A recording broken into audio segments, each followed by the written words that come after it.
Welcome to study channel. मेरा नाम है मोहम्मद कैसर। 69,000 शिक्षक भर्ती में नई लिस्ट कैसे बनेगी, कौन अभ्यर्थी प्रभावित होंगे, इस पर मैंने वीडियो कल बनाया था, आप जाकर चैनल पर देख सकते हैं। तो आपको पूरा ये खेल समझ में आ जाएगा कि आरक्षण में आखिर गड़बड़ी कहाँ हुई और कैसे इसे ठीक किया जाएगा। लेकिन आज की बड़ी अपडेट 69,000 शिक्षक भर्ती को लेकर ये आ रही है कि किसी की नौकरी नहीं जाएगी, ऐसा दावा योगी सरकार कर रही है। लेकिन ये दावा पूरा कैसे होगा, ये बड़ा सवाल है। सरकार ने ये क्लियर कर दिया है कि वो अब सुप्रीम कोर्ट नहीं जा रहे हैं। हाई कोर्ट के डबल बेंच ऑर्डर का पालन होगा। 90 दिनों के भीतर हाई कोर्ट ने कहा है नई सूची तैयार करने के लिए, तो इसी ऑर्डर पर अमल करेगी योगी सरकार। जो नियुक्त अभ्यर्थी हैं उनको समझ नहीं आ रहा है कि योगी सरकार कैसे उनकी नौकरी बचाएगी, क्योंकि सामान्य वर्ग के अभ्यर्थियों को बाहर जाना पड़ेगा जो मेरिट के आसपास थे, क्योंकि रिजर्व कैंडिडेट की अब नई एंट्री यहां पर होगी। तो आप देख सकते हैं कि 69,000 शिक्षक भर्ती मामले में इलाहाबाद हाई कोर्ट के फैसले के बाद उत्तर प्रदेश सरकार नई मेरिट लिस्ट जारी करेगी। सामान्य वर्ग के शिक्षकों को नौकरी जाने का खतरा है और वे सुप्रीम कोर्ट जाने की योजना बना रहे हैं। सीएम योगी ने अधिकारियों को निर्देश दिया है कि किसी भी अभ्यर्थी के साथ अन्याय ना हो। तो सरकार तो सुप्रीम कोर्ट नहीं जा रही है, लेकिन जो प्रभावित छात्र हैं वो खुद सुप्रीम कोर्ट जा रहे हैं। उन्हें जाने से कोई रोक नहीं सकता, क्योंकि उनका हित यहाँ प्रभावित हो रहा है।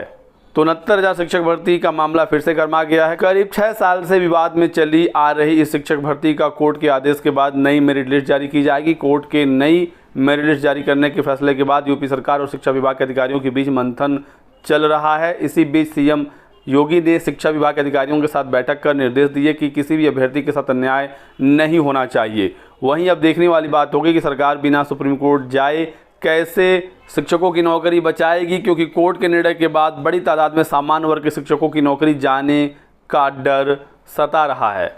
चयनित सामान्य वर्ग के शिक्षकों का कहना है कि सरकार सिर्फ आश्वासन दे रही है, सरकार बताए कि वो क्या कर रहे हैं। अगर इतना ही है तो सरकार सुप्रीम कोर्ट जाए और हम लोगों के पक्ष में डायरेक्शन लेकर आए, वरना हम लोग खुद सुप्रीम कोर्ट जाएंगे। तो योगी सरकार को डबल बेंच से झटका लगा है और योगी सरकार सुप्रीम कोर्ट नहीं जा रही है, डबल बेंच ऑर्डर को लागू कर रही है। पिछले 2 साल से जो नौकरी कर रहे थे उनकी नौकरी पर तलवार लटक रही है और ऐसे में ये अभ्यर्थी परेशान है कि सरकार आखिर उनकी नौकरी कैसे बचाएगी। सरकार ने यह भी क्लियर कर दिया है कि नई मेरिट लिस्ट वो जल्द निकालने वाले हैं। तो यहाँ पर खबर आ रही है कि सरकार समायोजन करेगी। जो अभ्यर्थी सामान्य वर्ग वाले नई लिस्ट में नहीं आएंगे उनका समायोजन किया जाएगा। अब ये संख्या कितना होगा एग्जैक्टली अभी ये बता पाना पॉसिबल नहीं है। 6 से 7 हज़ार के आसपास तो संख्या कम से कम होगी। 6800 तो सरकार ने खुद मान लिया था कि आरक्षण में गड़बड़ी हुई है। 6800 की लिस्ट भी आई थी जो बाद में खारिज हो गई। लेकिन अभ्यर्थियों का दावा है कि 19,000 सीटों का हेरफेर हुआ है और 19,000 नए आरक्षित वर्ग के अभ्यर्थियों को मौका मिलना चाहिए। तो अब जब नई लिस्ट आएगी तो ही ये क्लियर हो पाएगा। लेकिन जो सामान्य वर्ग के अभ्यर्थी बाहर होंगे उनको लेकर क्या व्यवस्था की जा रही है, इसको लेकर बहुत सारे चयनित अभ्यर्थी परेशान हैं। तो समायोजन का एक रास्ता दिख रहा है और सरकार सुप्रीम कोर्ट से संबंध में डायरेक्शन ले सकती है और उस आधार पर समायोजित कर सकती है सरकार। जिस प्रकार से शिक्षा मित्रों को सुप्रीम कोर्ट ने बाहर करने का आदेश दे दिया, लेकिन सरकार ने बाहर न किया और 10,000 के मानदेय पर उन्हें रखा गया। अभी हाल ही में तदर्थ शिक्षकों का मामला था जो टीजीटी पीजीटी में पढ़ा रहे थे, उनको भी सुप्रीम कोर्ट ने बाहर करने का फैसला दिया, लेकिन सरकार ने उन्हें भी बाहर नहीं किया। 25,000 मानदेय पर टीजीटी के शिक्षक और 30,000 मानदेय पर पीजीटी के शिक्षकों को रखने का व्यवस्था सरकार ने किया। तो कुछ इसी प्रकार का व्यवस्था यहाँ पर भी सरकार कर सकती है।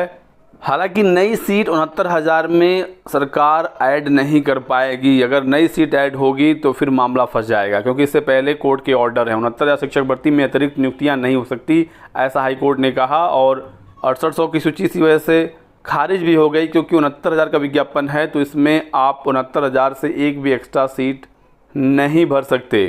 क्या एक पद पर 2 व्यक्ति काम कर सकते हैं, ये सवाल था कोर्ट का। 69,000 में तो सीट ऐड नहीं हो पाएगी, लेकिन अलग से समायोजित का कुछ रास्ता सरकार निकाल सकती है।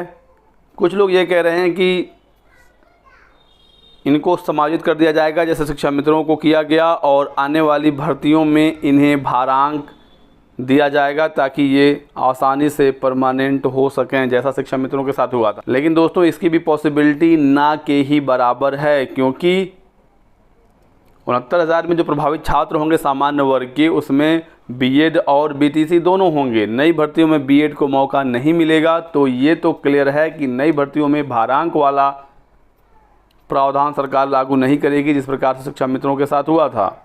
लेकिन एक बात तय है कि सरकार इतनी आसानी से शिक्षकों को बाहर नहीं होने देगी। सरकार ने नियुक्ति की है, उनकी जिम्मेदारी है। और जिस प्रकार से विपक्ष ने मोर्चा खोला हुआ है 69,000 आरक्षण घोटाला को लेकर, सरकार हर वो कोशिश करेगी कि सरकार का किरकिरी अब और ज़्यादा ना हो।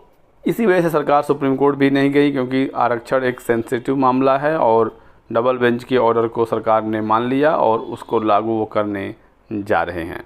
तो यही कुछ जानकारी है। आगे और भी कोई अपडेट आएगी सूचना दिया जाएगा। आप हमारे साथ जुड़े रहिएगा। वीडियो को लाइक कर दें, चैनल को सब्सक्राइब कर लीजिए और हमारे साथ बने रहिए। Thanks for watching.